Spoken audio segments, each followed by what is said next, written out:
जो देश के हमारे जो मुसलमान बहन और भाई हैं, they are Indian by choice, और उनके मोहब्बत और उनके जो हक हैं इस देश के ऊपर, उसके बारे में कोई भी सवाल उठाए तो वो दिखाता है कि वो इस देश की जो आत्मा है वो उसको समझ ही नहीं पाए हैं।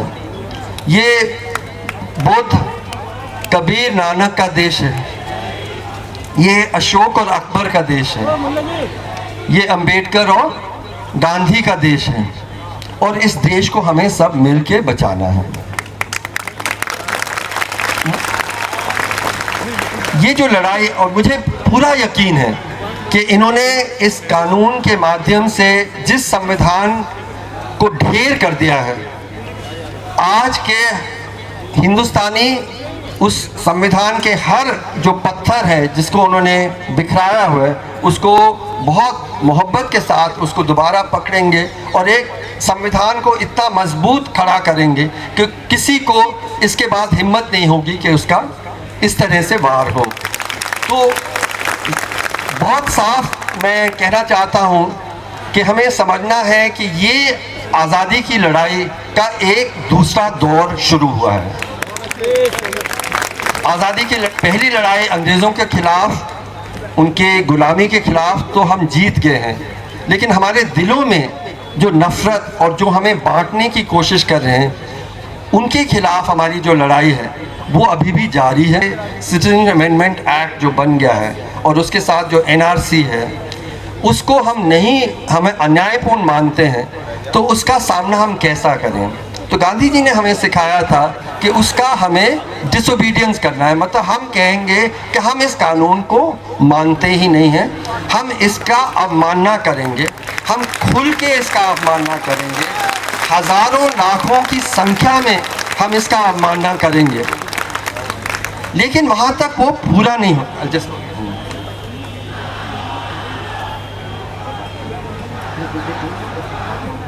पहले हमें अन्यायपूर्ण कानून का अवमानना करना है। We have to disobey and publicly disobey and performatively disobey, मतलब हमें खुल के एक जश्न के तौर पे उस कानून का बार बार तोड़ना है।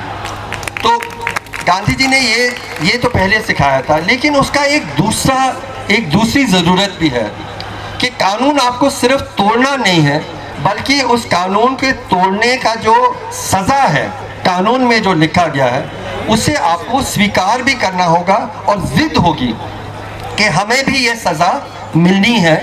और जब तक आप वो कानून को वापस नहीं लेंगे, हज़ारों की संख्या में हम उस सज़ा को भुगतने के लिए, यही हमारी ज़िद है। हमने सर पे कफन बांधा है कि आपको एक मुसलमान भाई और बहन को अगर डिटेंशन सेंटर में भेजना है तो आपको हमें भी भेजना पड़ेगा।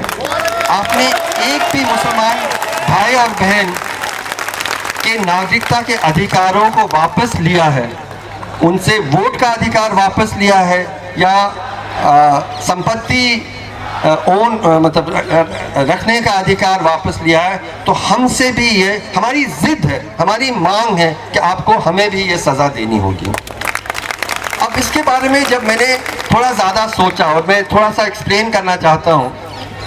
समस्या ये है कि हम अगर कहें reject CAA and boycott NRC, ये हमारी मांग, हमारा सिविल डिसोबीडियंस है। दिक्कत ये है कि उन्होंने कानून ऐसा बनाया है कि अगर मेरा नाम मुसलमान नहीं है, मैं अगर मुसलमान नहीं हूँ, तो मैंने NRC को बॉयकॉट किया, एक भी दस्तावेज जब NRC शुरू होगा मैं एक भी दस्तावेज नहीं दूँ, मुझे कोई सज़ा नहीं मिलेगी, क्योंकि कानून ही ऐसा बनाया गया है कि अगर आप मुसलमान नहीं हो, आप हिंदू हो, क्रिश्चियन हो, सिख हो, बौद्ध हो, और आप कोई भी रिकॉर्ड नहीं भी प्रस्तुत कर पाते, तब भी आपको नागरिक माना जाएगा।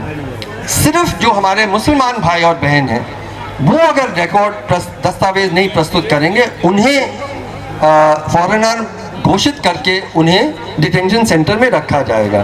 तो मैं अपने, गांधी जी हैं नहीं हमारे बीच में, मैं एक तरह से उनसे पूछने लगा कि आपने ये रास्ता तो बताया है कि आपको कानून का अवमानना करना है अगर उसमें अन्याय हो, लेकिन सज़ा भी तो आपको लेना है।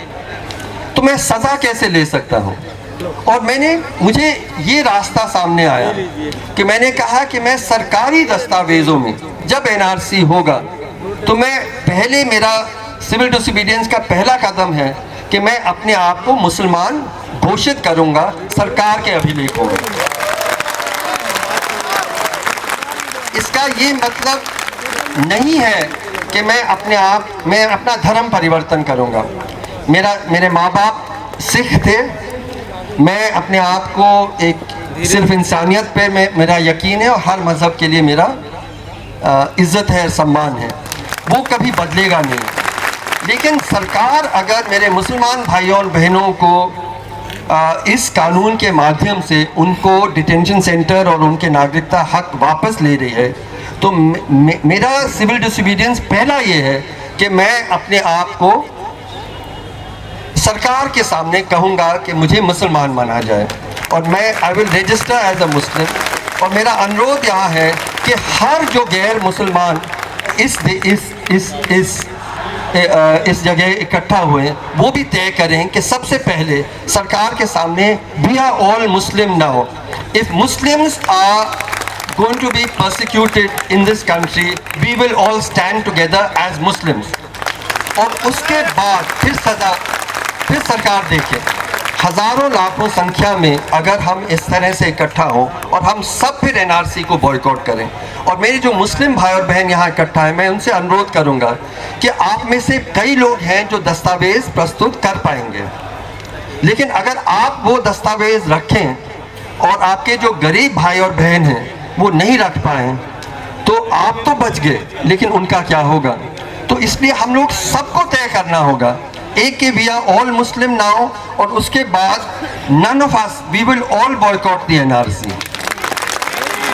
और देखते हैं कि कितने डिटेंशन सेंटर्स वो खोल पाएंगे, देखते हैं कि कितने लोगों के नागरिकता के हक वो वापस लेंगे।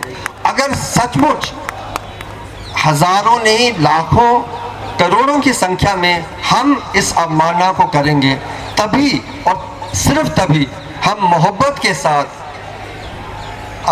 खड़े होकर, हिम्मत के साथ खड़े होकर अपना देश, अपने संविधान को वापस हासिल कर पाएंगे। यही आह्वान के लिए मैं यहाँ खड़ा हूँ। और एक बार फिर संविधान, संविधान